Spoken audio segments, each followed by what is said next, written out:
When LEGO Star Wars The Skywalker Saga released back in 2022, I made a video about how great its potential was with the open world concept, similar to the Lord of the Rings LEGO game. As a big fan of the original LEGO Star Wars The Complete Saga, I was super excited for a new LEGO Star Wars on modern hardware. The potential seemed infinite to me. At that time, I didn't have the time to pick it up or play it for myself, and I heard some mixed reviews online, so I decided to just wait it out and focus on other things. But now, in 2024, I finally got the chance to borrow a copy and try it out for myself. So here's my review of LEGO Star Wars The Skywalker Saga. Now, a few caveats before we start. The first is that my wife and I played couch co-op mode on the Nintendo Switch, so if anything in my review is particular to that console or mode, just let me know in the comments. The second is that we only played through Episode 1, The Phantom Menace. I expect a lot of people will react by saying only playing the first episode isn't enough to really get into it, but I think once you hear my thoughts on the game, you'll realize why we didn't get further.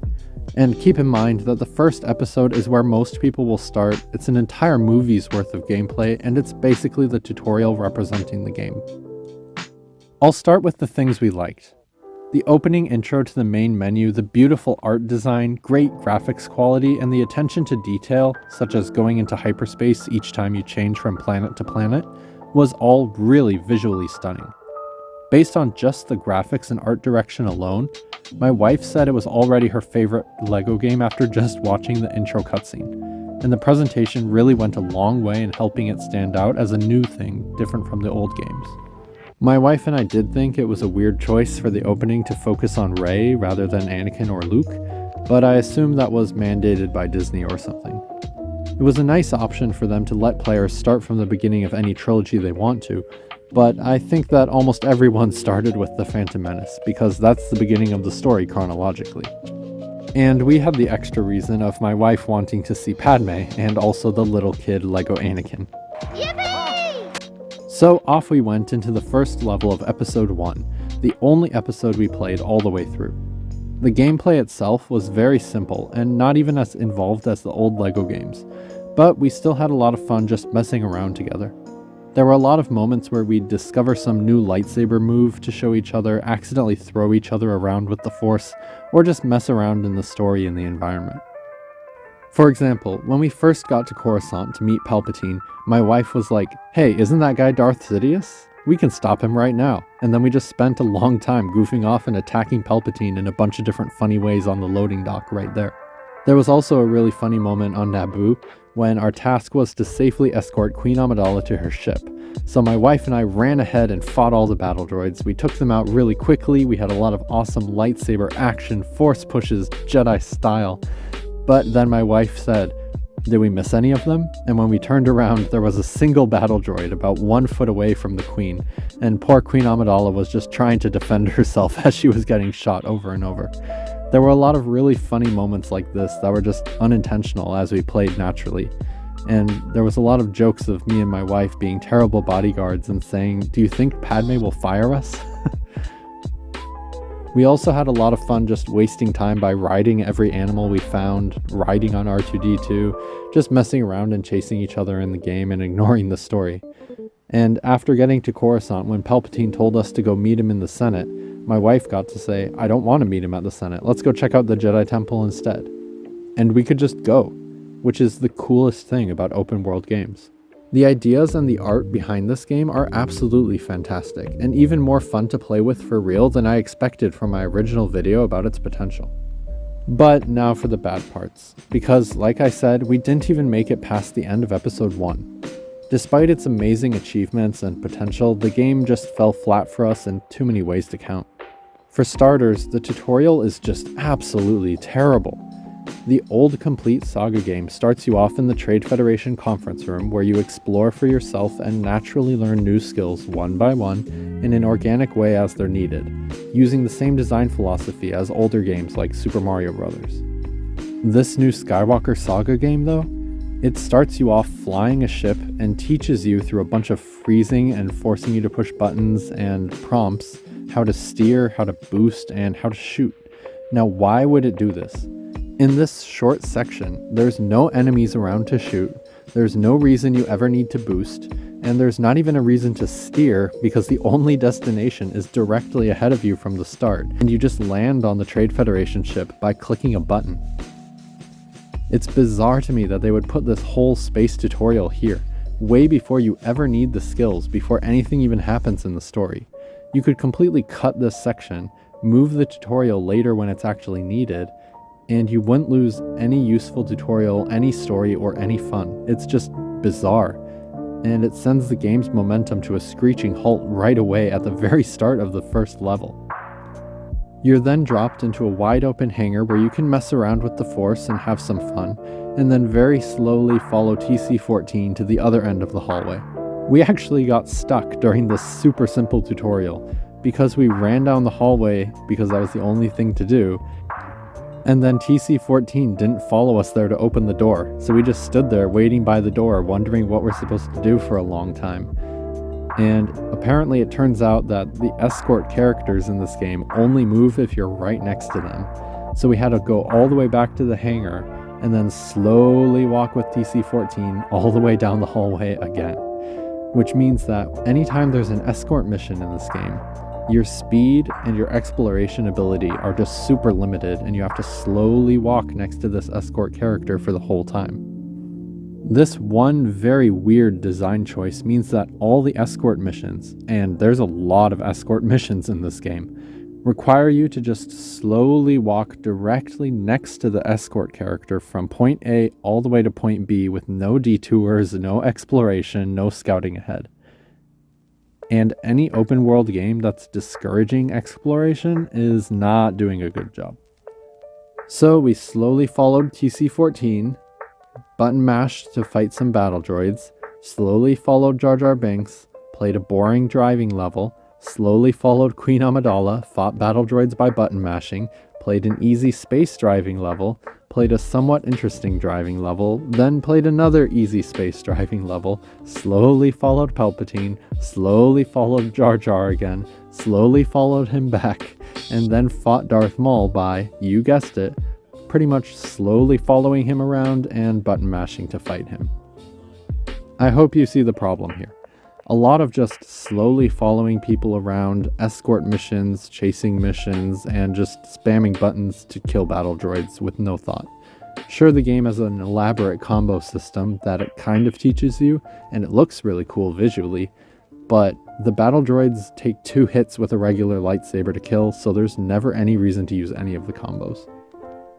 We even tried really hard to make our own fun. Like I said, after we got to Coruscant and Palpatine told us to meet him at the Senate building, my wife wanted to explore the Jedi Temple, so we went there instead. But when we got there, there was nothing to do. We just attacked some random Jedi for fun, and they didn't even react at all. We explored the library and the council chamber because those were the only 2 rooms we could find, and then there was nothing there to do, so we just went back to the Senate building to meet Palpatine. Except that when we got there, he wasn't there, and our mission marker didn't complete. In fact, the mission marker still said meet Palpatine at the Senate building, but it pointed in the direction of the air taxi. And then when we got back to the air taxi, the mission marker just said go to the Senate and meet Palpatine. After a long time of waiting there, being confused and wandering around, we tried to reset it by flying back to the loading bay first. But when we got back to the loading dock, for some reason Palpatine was back there again, and then he greeted us again with the same words for the first time, like we just arrived on the planet. And then again, he told us to meet him at the Senate building, at which point we had to get back in the taxi and then go back to the Senate building again, where Palpatine suddenly finally magically showed up and continued the story. This is clearly a pretty bad glitch that broke our immersion in the story, slowed our gameplay, confused us, and made us feel lucky that we could recover the story mode at all.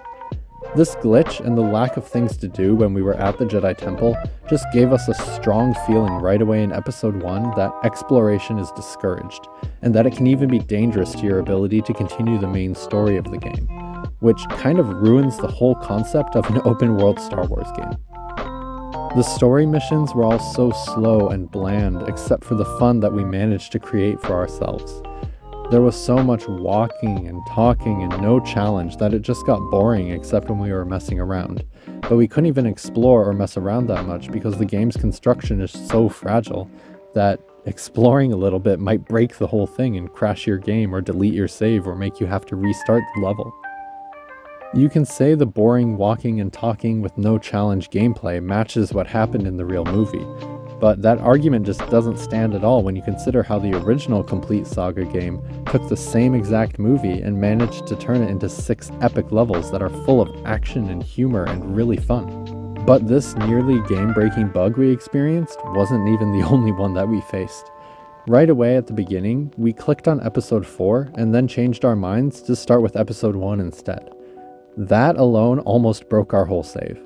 Then in the opening level when you're supposed to cut a hole in the door to go through, when I tried to do that, the whole game crashed and we had to reboot the whole thing and restart the episode over from the beginning. Then the Palpatine glitch I just mentioned happened, along with a bunch of other smaller visual glitches, all leading into the absolute worst one of them all, the final level, Better Call Maul. It was kind of fun to fight him as a team and chase after Darth Maul, and everything looked really stunning. But near the end, we got to the part where you have to find and plug in various batteries to power the door so that it will open so you can keep chasing him. And we got stuck there, unable to find the green battery for a very long time, before I finally just gave up and Googled it, only to realize that we had already done all the things you're supposed to do, and the green battery just never showed up due to some glitch. This meant that we literally could not beat the level, even though we were near the end, and we were permanently stuck behind this door. I tried Googling and checking Reddit to see if there were any workarounds for this or other people who had similar issues, but either this issue was just unique to us that day or just an uncommon one, because when I tried to search for issues and bugs with this level, I was hit with a wave of other game-breaking bugs people had from the same Darth Maul level. There were like 5 different bugs people were complaining about, and none of them were even the one that we experienced.